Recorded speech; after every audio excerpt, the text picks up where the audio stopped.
The train whistle pierced the evening air as Margaret Turner clutched her weathered carpetbag, her knuckles white against the worn leather.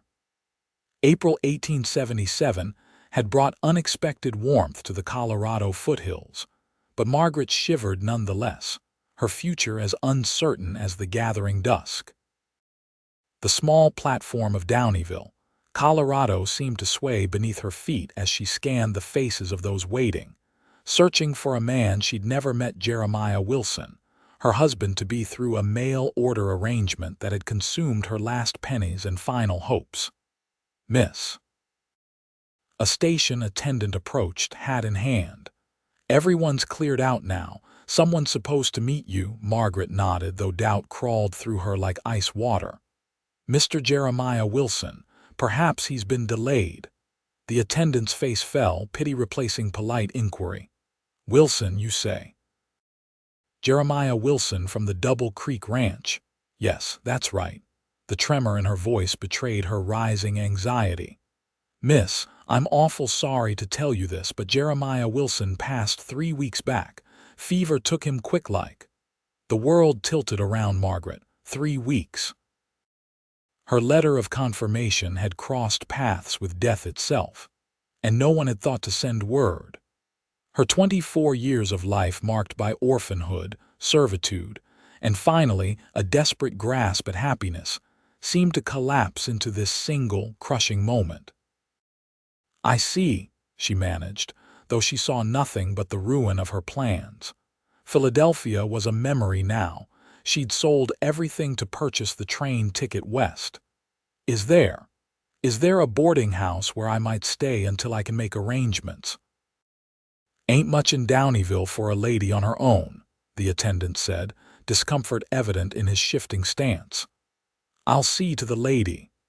The deep voice came from behind, and Margaret turned to find a tall man leaning against a hitching post, hat pulled low over his eyes. He straightened, stepping into the pool of lantern light, revealing a weathered face with eyes the color of a summer storm. His clothes were trail-worn but clean, the leather vest and denim marking him unmistakably as a cowboy. "Owen Callahan," he said, approaching with measured steps. "I worked Jeremiah's ranch, came to town when I heard the train was due." He cleared his throat. "Figured someone should explain what happened." Margaret swallowed hard, willing her voice to remain steady. "Thank you for that kindness, Mr. Callahan, but it appears you're too late for explanations and I'm too late for marriage." The cowboy studied her, his gaze taking in the simple blue traveling dress, the careful way she'd pinned her honey-brown hair, the exhaustion that no amount of determination could hide. "You paid your way out here," he stated rather than asked. "Got nowhere to go back to." Margaret lifted her chin. "My circumstances are not your concern." "Maybe not," Owen agreed, then fell silent for a long moment before speaking again, his words careful and measured. "Jeremiah was a good man, worked himself to the bone building that ranch. Wouldn't sit right with him knowing you came all this way to fulfill your end of a bargain only to be left stranded. Nevertheless, that appears to be my situation." Owen shifted his weight, hat now in his hands, turning the brim slowly. "Doesn't have to be." Margaret frowned. "I don't understand. Jeremiah's ranch needs tending. Good land, decent house. He left no family to claim it." Owen's eyes met hers, direct and unwavering. "I could offer you my name instead, a marriage of convenience to keep the ranch running and give you the home you came looking for." The audacity of the proposal stole Margaret's breath. "You're suggesting I marry a complete stranger?" A small, rueful smile touched Owen's lips. Wasn't Jeremiah just as much a stranger? The truth of his words struck her silent. She had been prepared to marry a man she knew only through a handful of letters. How different was this offer, really? "Why would you do this?" she finally asked. Owen looked toward the darkening horizon. "Been working that land for 3 years. It's good country, Miss Turner." Jeremiah was set to make me foreman once you arrived, without someone with a legal claim. He sighed. Bank'll seize it soon enough. Too many eyes on good property these days. Understanding dawned. So this is about the ranch. Partly, he admitted with a frankness that was somehow reassuring. But it's also about doing right by you both. Jeremiah wanted a wife. You wanted a home. I'm offering a way to honor those intentions. Margaret stared at this stranger offering marriage as casually as one might offer directions, yet she sensed nothing dishonorable in his proposition. Just practicality, the currency of survival in this untamed country. You should know I have conditions, she said finally, surprising herself with her boldness. Owen's eyebrows rose slightly. I'm listening.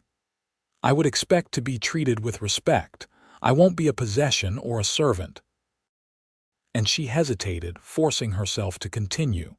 I would have separate sleeping arrangements until we decide otherwise. If we decide otherwise. Owen nodded slowly. Fair terms. I have one condition of my own. Yes, we present ourselves as a true married couple to others. This country has enough gossip without adding to it. Margaret considered the proposal, weighing her desperate circumstances against the risk of binding herself to this unknown man. What choice did she truly have? Return east with no money and no prospects. Stay in Downieville and face the limited options available to a woman alone. I accept your offer, Mr. Callahan, she said finally, extending her hand as though sealing a business transaction. Owen's large, calloused hand enveloped hers, his touch surprisingly gentle. Then I suggest we find the preacher tonight. Town like this, news travels fast. Better to establish your position before questions arise. 2 hours later, Margaret stood in the humble parlor of Reverend Peter's home, speaking vows to a man who was still essentially a stranger. The Reverend's wife served as witness, her kind eyes filled with a mixture of concern and approval. The ceremony was brief. The gold band Owen produced simple and unadorned. Where he had obtained it on such short notice, Margaret didn't ask. As they stepped out into the night, now legally bound, Margaret felt a curious sense of unreality. The stars seemed impossibly bright, the air crisp with pine and promise. I've got a room at the boarding house, Owen said, leading her toward a modest building down the street. We'll stay there tonight. Head to the ranch in the morning.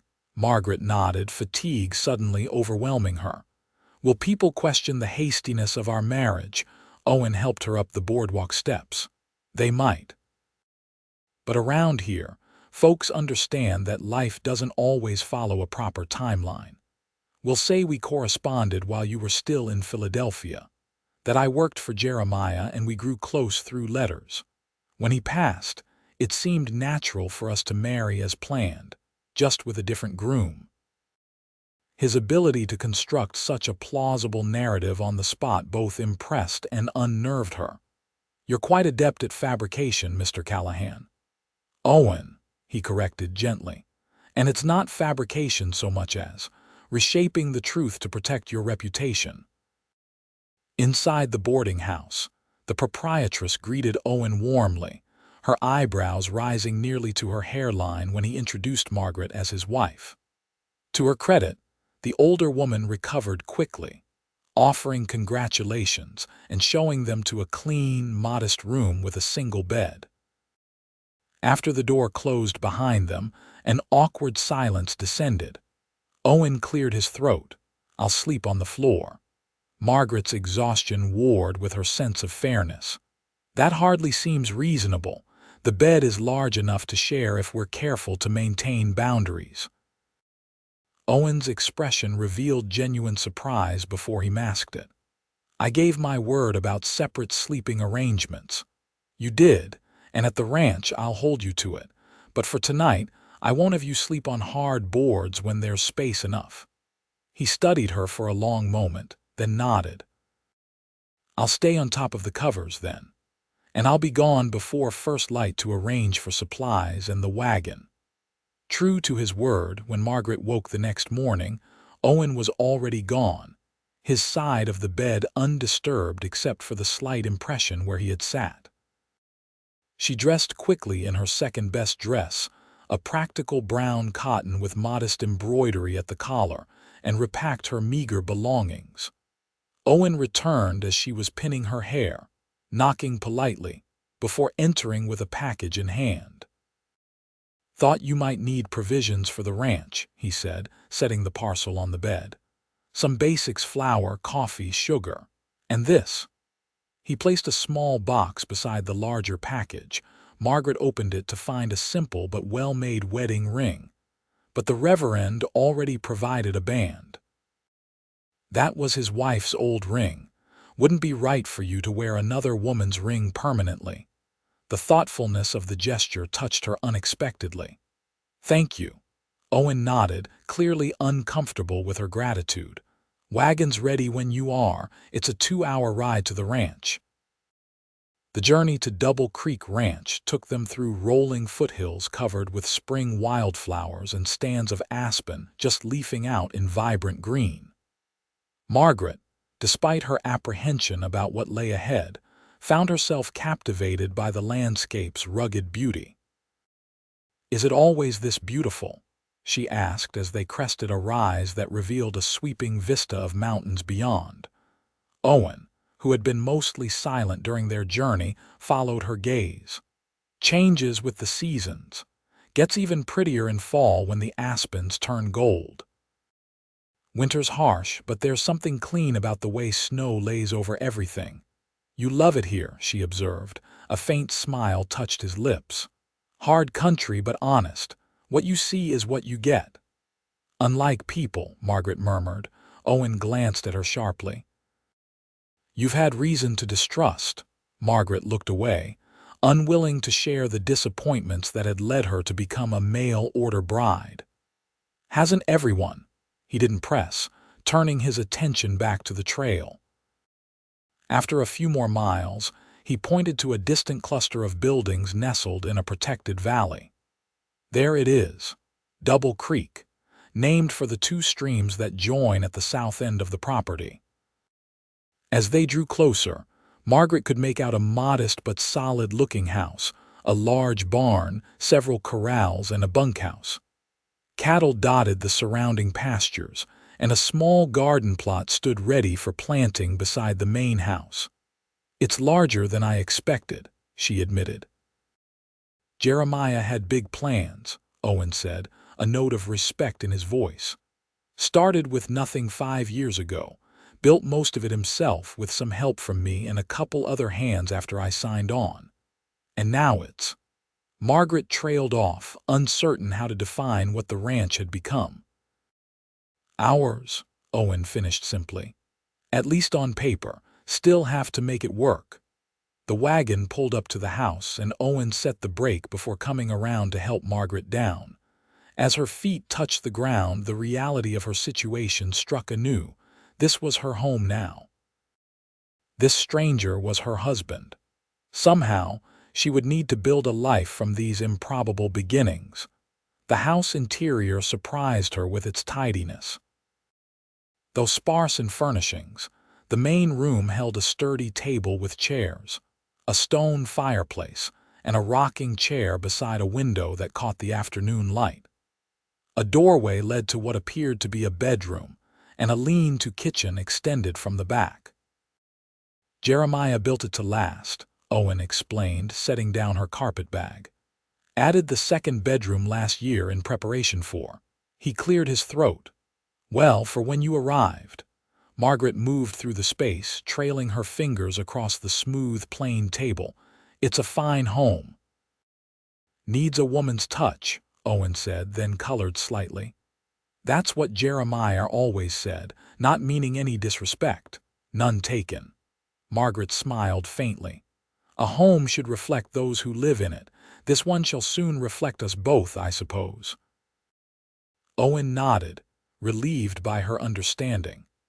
"I've been staying in the bunkhouse with Tomas. He's our only full-time hand now. I'll continue there until we sort out more permanent arrangements. Margaret's brow furrowed. But as owner, shouldn't you stay in the main house? Our agreement was separate sleeping quarters, he reminded her. Yes, but I meant separate rooms, not separate buildings. This is your home, Mr. Callahan. Owen, he corrected again, more firmly this time. Owen, she conceded. My point remains. The second bedroom should be yours. He considered this, then nodded slowly. If you're comfortable with that arrangement. I am. She moved toward the kitchen, assessing the space with a practical eye. Now I should like to prepare dinner. It seems the least I can do to establish myself as the mistress of this house.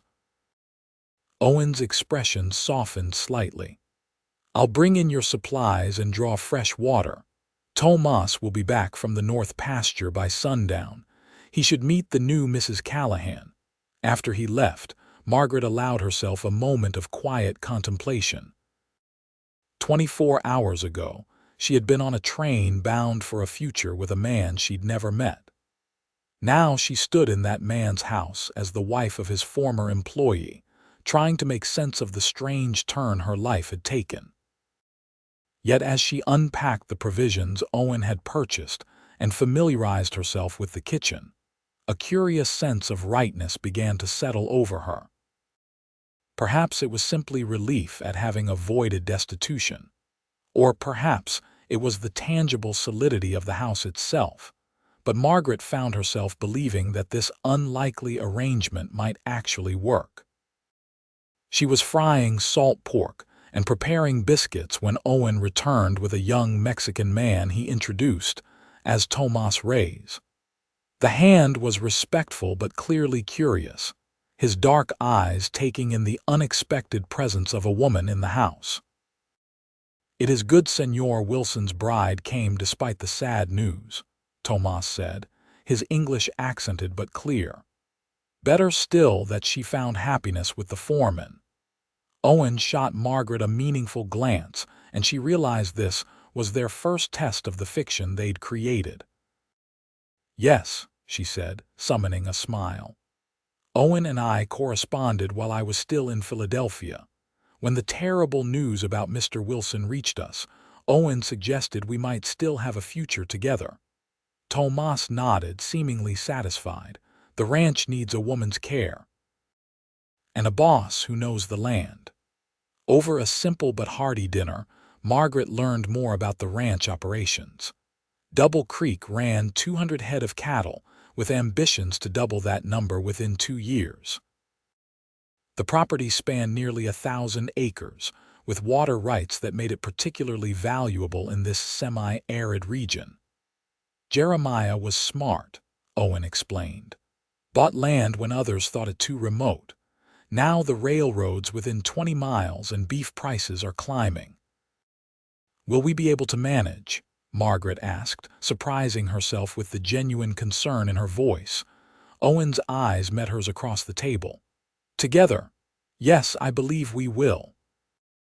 That night, after Tomas returned to the bunkhouse and Owen settled into the second bedroom, Margaret lay awake listening to the unfamiliar sounds of her new home. Wind in the aspens, distant lowing of cattle, the creak of the house settling. And from across the narrow hallway, the steady breathing of the stranger who was now her husband. The first weeks at Double Creek Ranch established a tentative rhythm to Margaret and Owen's unconventional marriage. Each morning, Margaret rose early to prepare breakfast before Owen and Tomas headed out to work the cattle. She spent her days learning the workings of the ranch house, planting the garden with seeds Owen had purchased in town, and slowly adding touches that transformed the spare dwelling into a home. Owen, for his part, proved to be a man of his word. He treated her with unfailing respect, never entering her room without permission, always announcing his presence when returning to the house. Their conversations, initially stilted and practical, gradually eased into something more comfortable as they discussed ranch matters over evening meals. What surprised Margaret most was Owen's evident competence. He knew every aspect of ranching, from animal husbandry to business ledgers. Under his quiet direction, the cattle thrived and spring calving went smoothly. "Jeremiah taught you well," she observed one evening as Owen reviewed the ranch accounts at the table. Owen looked up, a strand of sandy hair falling across his forehead. "Some of it. Rest I learned growing up on my family's place in Texas." It was the first personal information he'd volunteered, and Margaret found herself hungry for more. "You had a ranch there," small spread. "Nothing like this. My father died when I was 16.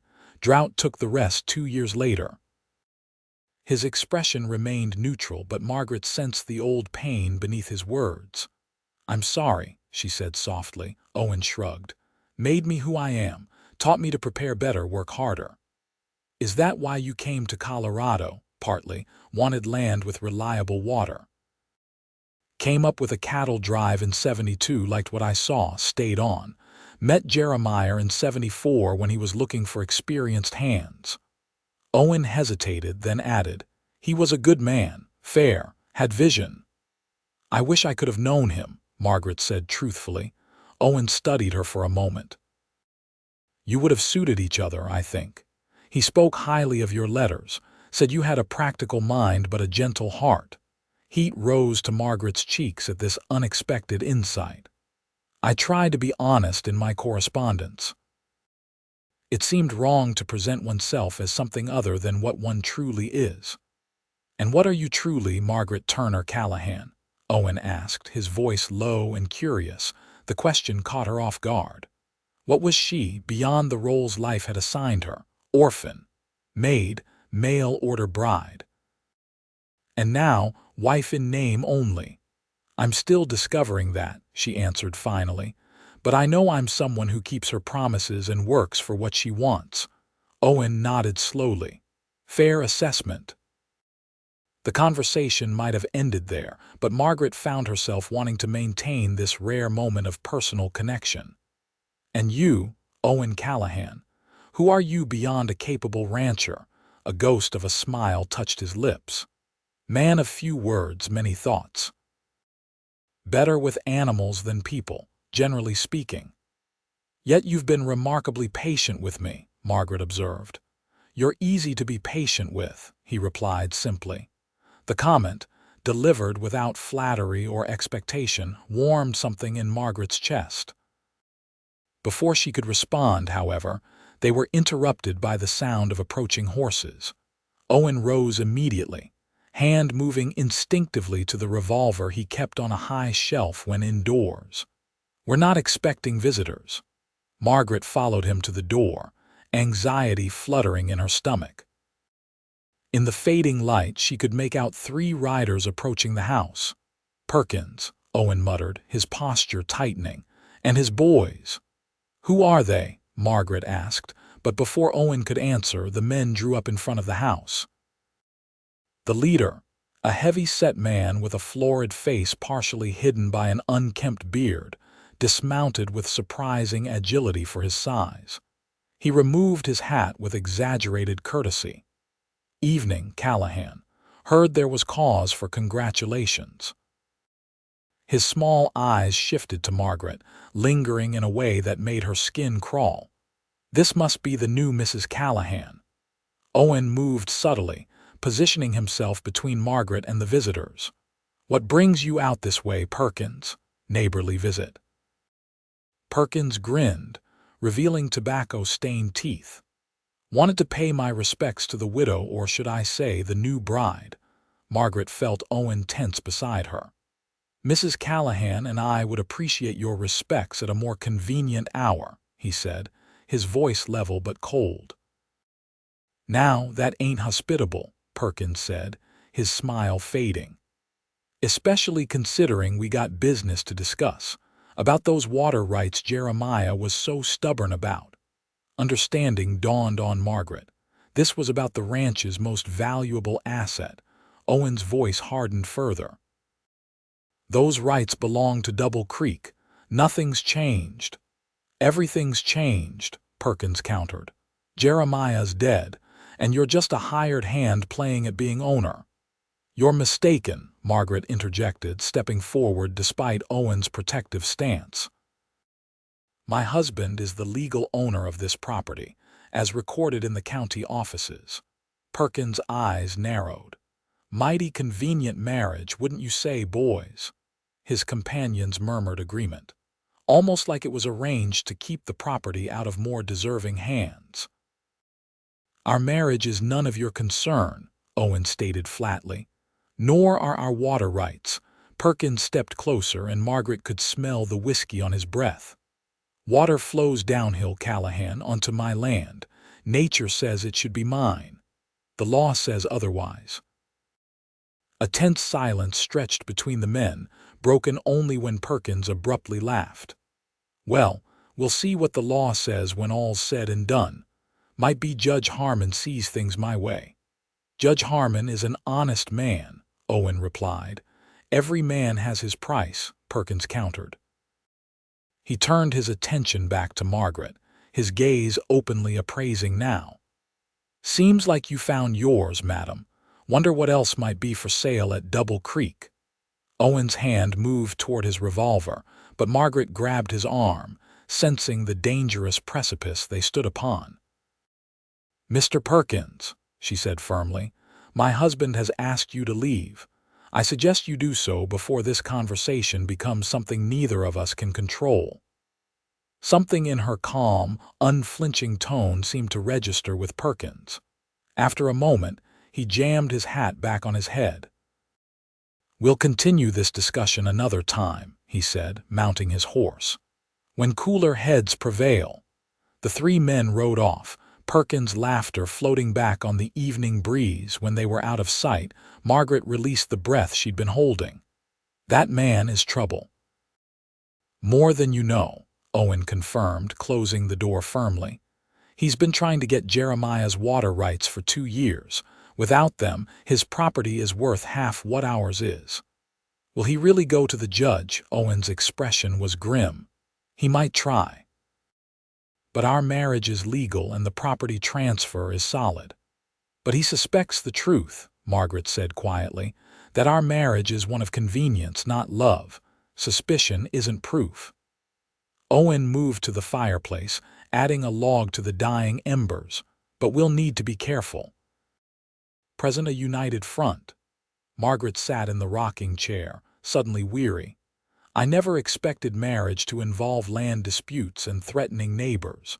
A faint smile touched Owen's lips. "Welcome to ranching in the West, Mrs. Callahan." Despite the gravity of the situation, Margaret found herself returning his smile. "At least it's never dull." Later that night, as Margaret prepared for bed, she reflected on the day's events. Perkins' visit had crystallized something important. Her marriage to Owen, however unconventional its origins, now represented security not just for herself, but for this land that Owen clearly loved. Their partnership had real purpose beyond mutual convenience. The realization brought with it a curious sense of satisfaction. For the first time since arriving in Colorado, Margaret felt truly needed. The weeks following Perkins' visit brought changes to life at Double Creek Ranch. Owen, concerned about potential trouble, hired an additional hand, a quiet, capable man named Daniel Foster, who had a reputation as a crack shot. Tomas began accompanying Margaret on her occasional trips into Downieville for supplies, and Owen made a point of being visible with her when they attended Sunday services at the town's small church. To the outside world, they presented the image of a newly married couple adjusting to life together. They exchanged small touches in public. Owen's hand at the small of Margaret's back, her fingers briefly on his arm. They sat close together at church socials and rode side by side into town. If anyone harbored suspicions about their hasty marriage, the couple's convincing performance gradually quieted such gossip. What neither expected was how these public displays began to affect their private interactions. Margaret found herself noticing things about Owen she hadn't before: the way sunlight caught the gold flecks in his gray eyes, the gentle way he handled newborn calves, the rare but transformative nature of his full smile. For his part, Owen began lingering at the dinner table after meals, sharing stories of his day and asking about hers with genuine interest. One evening in late May, nearly 2 months after Margaret's arrival, they sat on the front porch watching a spectacular sunset paint the western sky in fiery orange and deep purple. The air was sweet with the scent of wild roses that Margaret had discovered growing along the creek and transplanted near the house. "I received a letter from the bank today," Owen said, breaking a comfortable silence. "They've formally recognized the transfer of ownership. Double Creek is officially in both our names now." Margaret turned to him, surprised. "Both our names? I assumed it would be in yours alone." Owen shook his head. "We're married. In this territory that means shared property rights. But our arrangement is between us," he finished. "Legally, you're entitled to half of everything. It seemed right to make it official." Margaret was momentarily speechless. With this action, Owen had granted her something she'd never possessed before: real financial security and independence. "Thank you," she said finally, her voice thick with unexpected emotion. "That's extraordinarily generous." Owen shrugged, but she could see her reaction had pleased him. "It's only fair. You've worked as hard as anyone to make this place thrive." It was true. Beyond her domestic duties, Margaret had expanded the garden substantially, begun keeping chickens, and taken over the ranch's account books, discovering a talent for numbers that had streamlined their financial management. "Still," she said, "many men wouldn't see it that way." "I'm not many men." The simple statement hung in the air between them, charged with meaning neither was quite ready to examine. After a moment, Margaret changed the subject. "Mrs. Peterson invited me to join the ladies' quilting circle in town." Owen raised an eyebrow. "Going to accept?" "I'm considering it. Might be nice to have female companionship occasionally." She hesitated. "Though I'm not much of a quilter." "You'll learn," Owen said with confidence. "You've mastered everything else you've set your mind to." The casual faith in her abilities warmed Margaret more than the praise itself. "It means being in town every Thursday afternoon. Tomas can escort you, or I will if work allows." Margaret studied him in the fading light.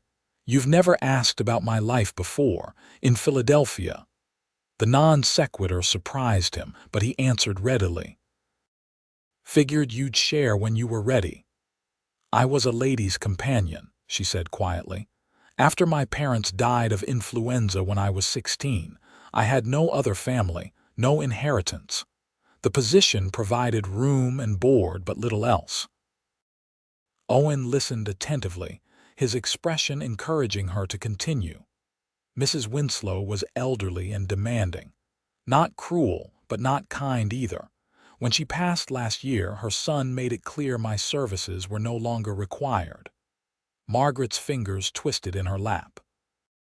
"I had saved a little, but not enough to establish myself properly." The advertisement for mail-order brides seemed providential. "Brave decision," Owen commented. "Coming all this way alone." Margaret laughed softly. "Desperate, more like." "But yes, it required a certain courage I wasn't sure I possessed." "You possess it," Owen said with conviction. "Saw it the moment you stepped off that train. Most women would have collapsed at the news their intended had died. You stood straight and looked for solutions." His assessment touched her deeply. "I had no choice." "We always have choices," Owen countered. "You chose dignity over despair, courage over fear." In the deepening twilight, Margaret felt something shift between them, a new understanding, a deepening connection. When Owen's hand covered hers on the porch railing, She didn't pull away. They sat like that, watching darkness claim the valley until the first stars appeared above the mountains. June brought the first real challenge to their burgeoning partnership. A severe thunderstorm swept through the region, causing the normally docile creek that bordered the eastern edge of their property to overflow its banks. Owen and the hands worked through the night to move cattle to higher ground, but by morning, it was clear that significant damage had been done. Margaret waited anxiously at the house, preparing hot food and dry clothes for the men when they returned, mud-splattered and exhausted. "How bad?" she asked, as Owen gratefully accepted a mug of strong coffee. "Lost maybe a dozen heads swept downstream," he reported grimly. "North pasture fence is gone, waters running through the lower fields like a river." Margaret's mind immediately calculated the financial impact. "We can absorb the cattle loss. The fence will need immediate repair, though." Owen nodded, impressed as always by her practical response. "Already sent Daniel to town for supplies. Tomas is checking the far pastures for strays."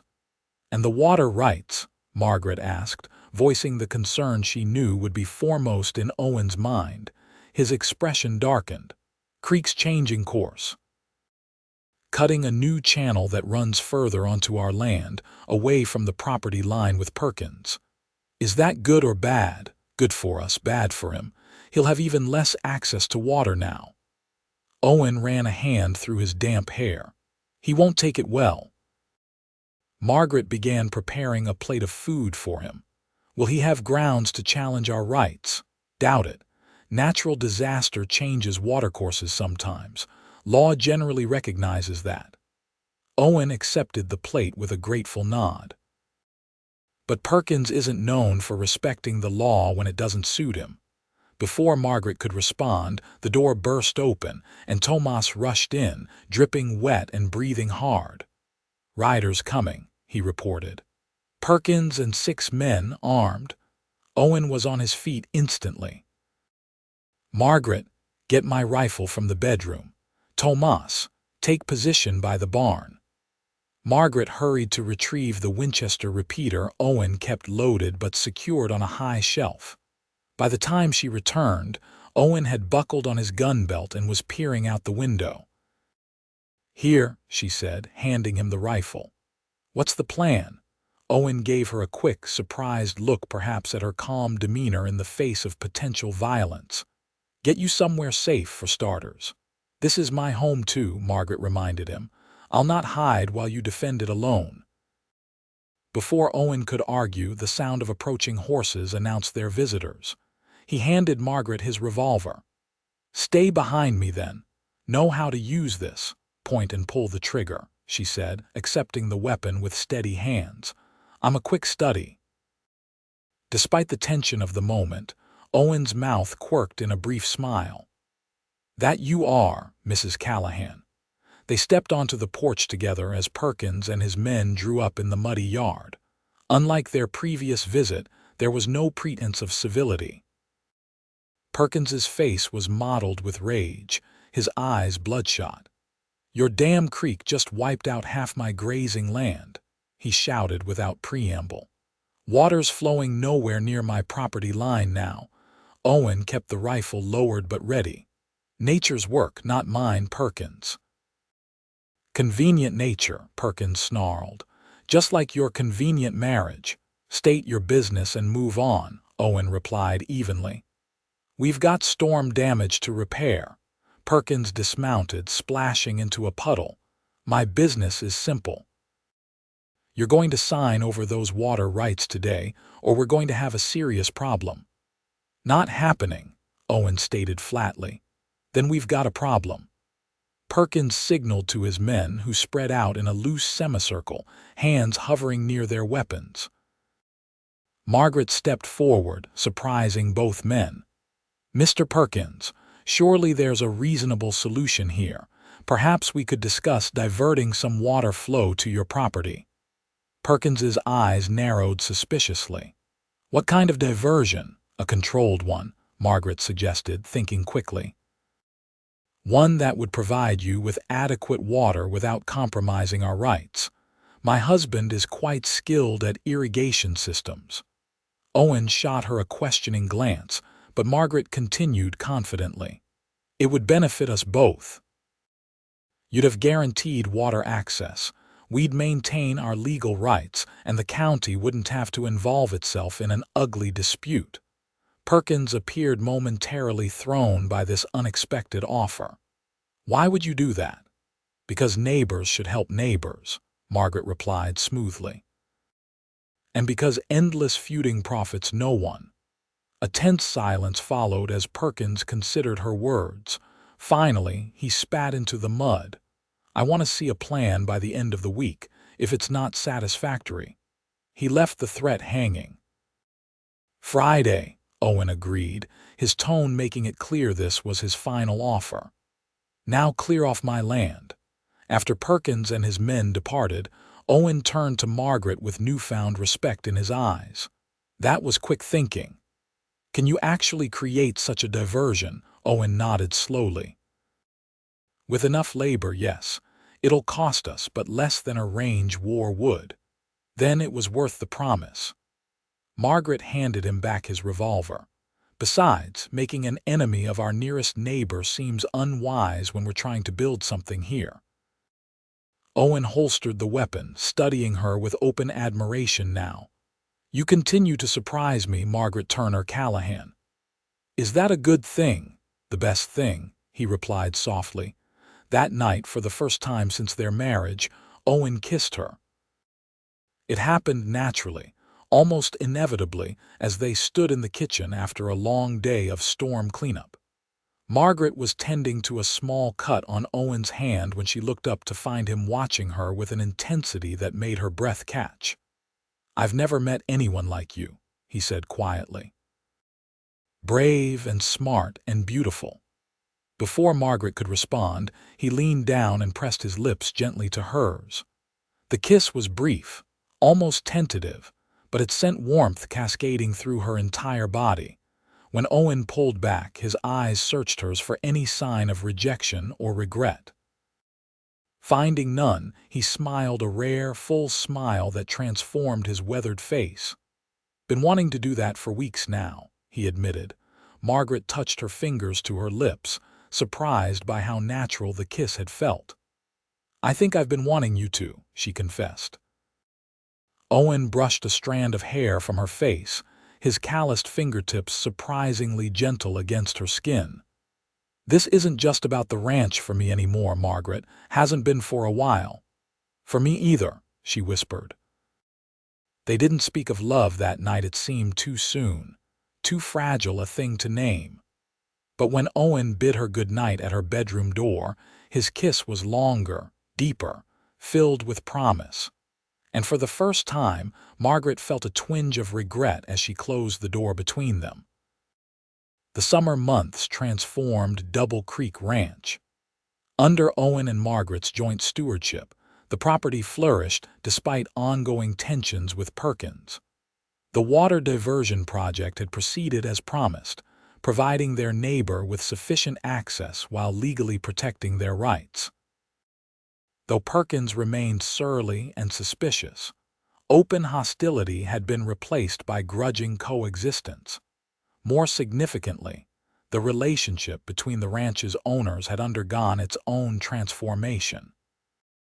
What had begun as a marriage of convenience had evolved into something neither had anticipated.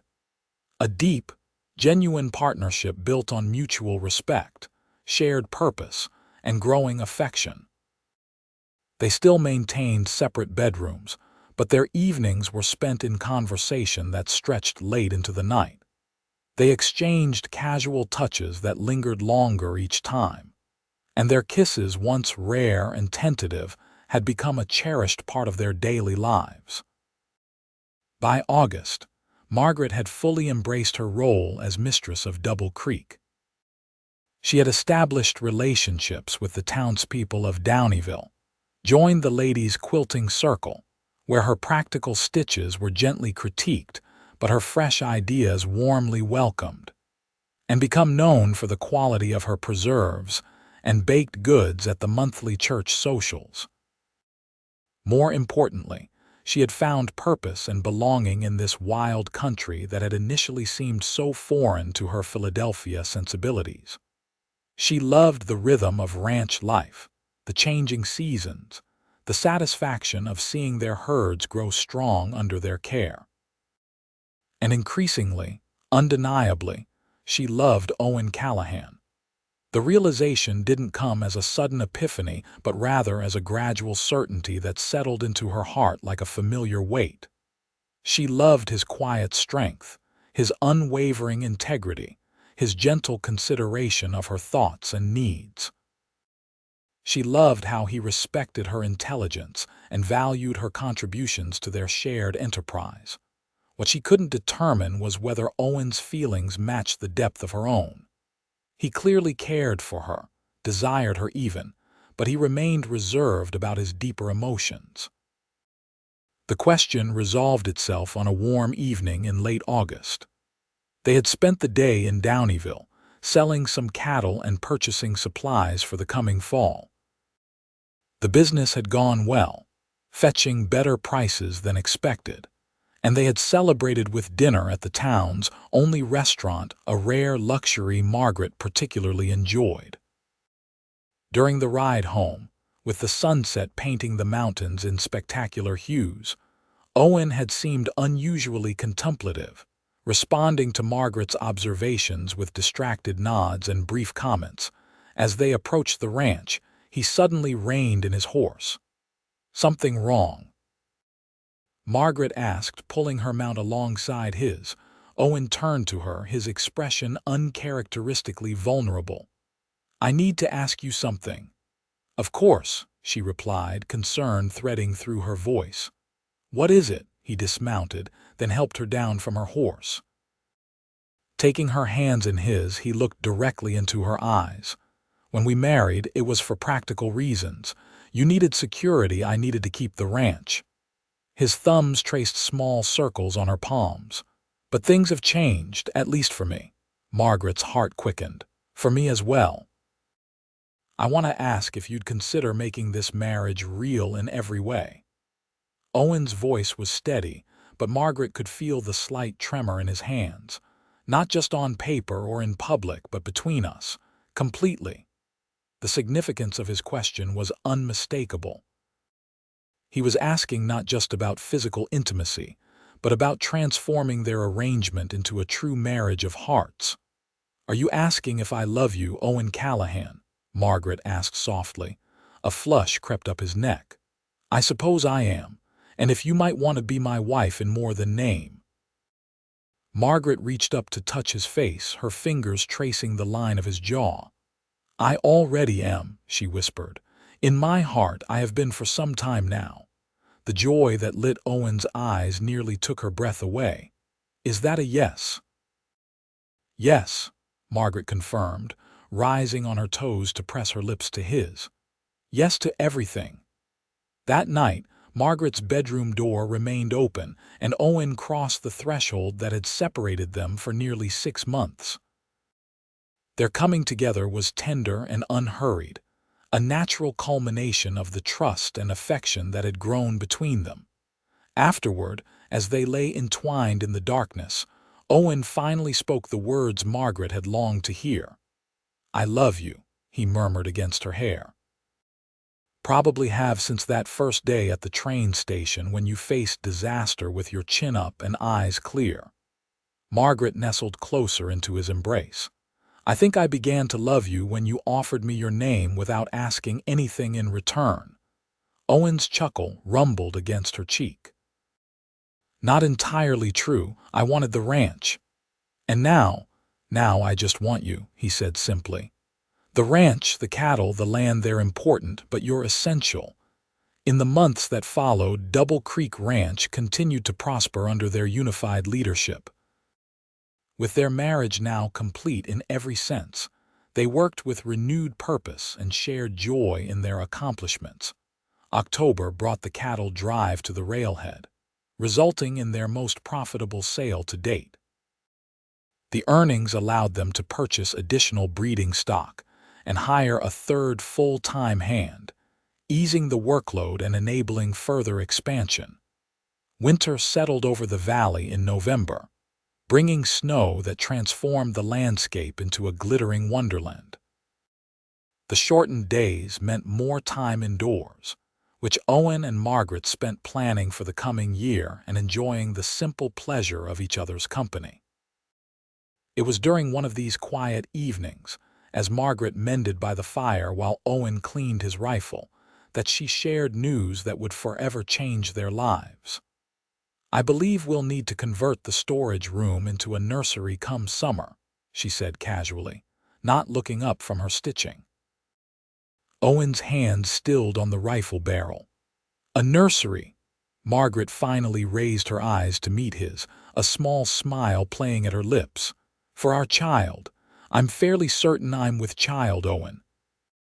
The rifle was carefully set aside as Owen moved to kneel beside her chair, his expression a mixture of awe and delight.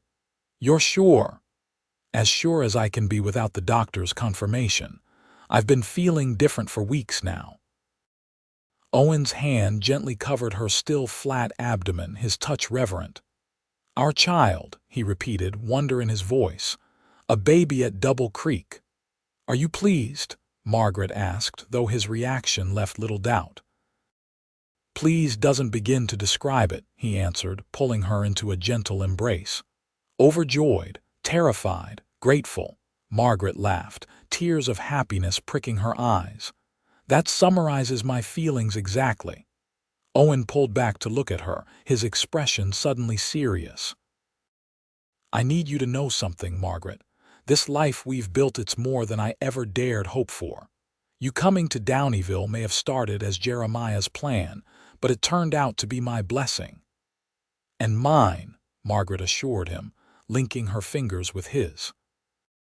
"I came seeking security and found love instead. I'd say that's a fair trade."